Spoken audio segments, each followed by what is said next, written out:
నిన్నటిదాకా వైసీపీ ఎమ్మెల్యేలు సభకు హాజరవుతారన్న ప్రశ్నలు వినిపించేవి. ఇప్పుడు కూడా వాళ్ళు సభకు హాజరవుతారో లేదో తెలియదు కానీ వాళ్లకు మాత్రం ఇది గోల్డెన్ ఛాన్స్. ప్రస్తుతం రాష్ట్రంలో జరుగుతున్న పరిణామాలను గమనిస్తే వైసీపీ నేతలు సభకు వెళ్ళడానికి ఇదే సరైన సమయమనే అభిప్రాయాలు వినిపిస్తున్నాయి. వైసీపీ నేతల ఇళ్లపై దాడుల నేపథ్యంలో సభలో అధికార పక్షాన్ని నిలదీసే అవకాశం ఉంది. మొన్నటిదాకా తమ హయాంలో జరిగిన తప్పులపై చర్చలు జరుగుతాయని జంకిన వైసీపీ నేతలు ఇప్పుడు అనుకోకుండా వచ్చిన ఈ అవకాశాన్ని ఉపయోగించుకుంటారా? ఇప్పటికైనా సభకు హాజరవుతారా? Let's watch the story. YCP ఎమ్మెల్యేలు ఇప్పటికైనా అసెంబ్లీకి వెళ్తారా అంటే రాజకీయ వర్గాల్లో మాత్రం కష్టమే అన్న సమాధానం వినిపిస్తోంది.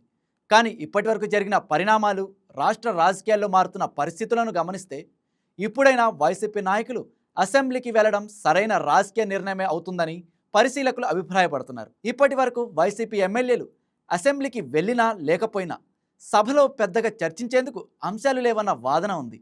ఎందుకంటే కొత్త ప్రభుత్వం ఏర్పడి ప్రారంభ దశలో ఉన్న సమయంలో సభలో జరిగే చర్చలన్నీ ముఖ్యంగా గత వైసీపీ పాలనలో జరిగిన తప్పులపైనే ఉంటాయి. అలాంటి సందర్భంలో వైసీపీ ఎమ్మెల్యేలు సభకు వెళ్ళినా వారికి ఇబ్బందే తప్ప పెద్దగా రాజకీయ లాభం ఉండేది కాదు. అందుకే గతంలో సభకు వెళ్ళకపోవడం వైసీపీకి పెద్ద సమస్యగా మారలేదని రాజకీయ వర్గాలు విశ్లేషిస్తున్నాయి. కానీ ఇప్పుడు పరిస్థితి పూర్తిగా మారిందని పరిశీలకులు చెబుతున్నారు.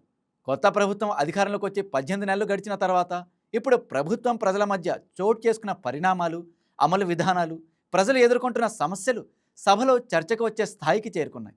ఈ దశలో వైసీపీకి సభలో మాట్లాడేందుకు ఇంతకు ముందు అన్నడూ లేని అవకాశం ఇప్పుడే ఉందన్నది విశ్లేషకుల అభిప్రాయం.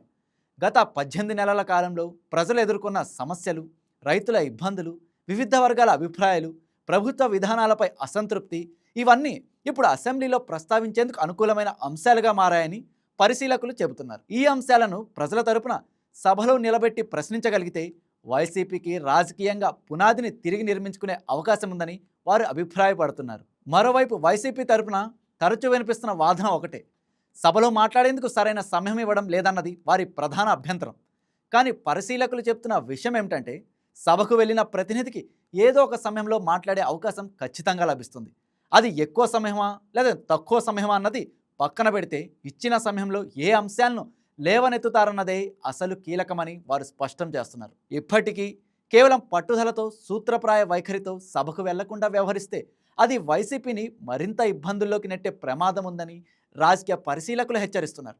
ప్రజల సమస్యలు బయట ఉన్న సభలో వాటిని వినిపించని ప్రతిపక్షంగా ముద్రపడితే అది దీర్ఘకాలంలో పార్టీకి నష్టం చేస్తుందని వారి అంచనా. ఇకపోతే సభానాయకుడికి ఇచ్చే సమయమే తనకు కూడా ఇవ్వాలంటూ జగన్ పట్టుబడుతున్నప్పటికీ అది సాధ్యమయ్యే విషయం కాదన్నది అసెంబ్లీ సంప్రదాయాలను గమనిస్తే స్పష్టమవుతోంది. ఉదాహరణకు పార్లమెంట్లో ప్రతిపక్ష నాయకుడిగా ఉన్న రాహుల్ గాంధీకి ఇచ్చే సమయమంతా, ప్రధానమంత్రికి ఇచ్చే సమయమంతా. ఈ తేడానే పాలకపక్షం, ప్రతిపక్షం మధ్య సమయ విభజన ఎలా ఉంటుందో స్పష్టంగా చెబుతోంది.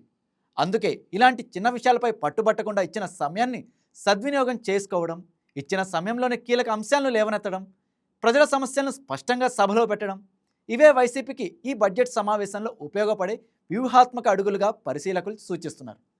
ఇప్పటికైనా వైసీపీ ఎమ్మెల్యేలు అసెంబ్లీకి వెళ్ళి ప్రతిపక్ష పాత్ర పోషిస్తారా లేదా పాత వైఖరినే కొనసాగిస్తూ సభకు దూరంగా ఉంటారా అన్నది రాబోయే రోజుల్లో తేలాల్సి ఉంది.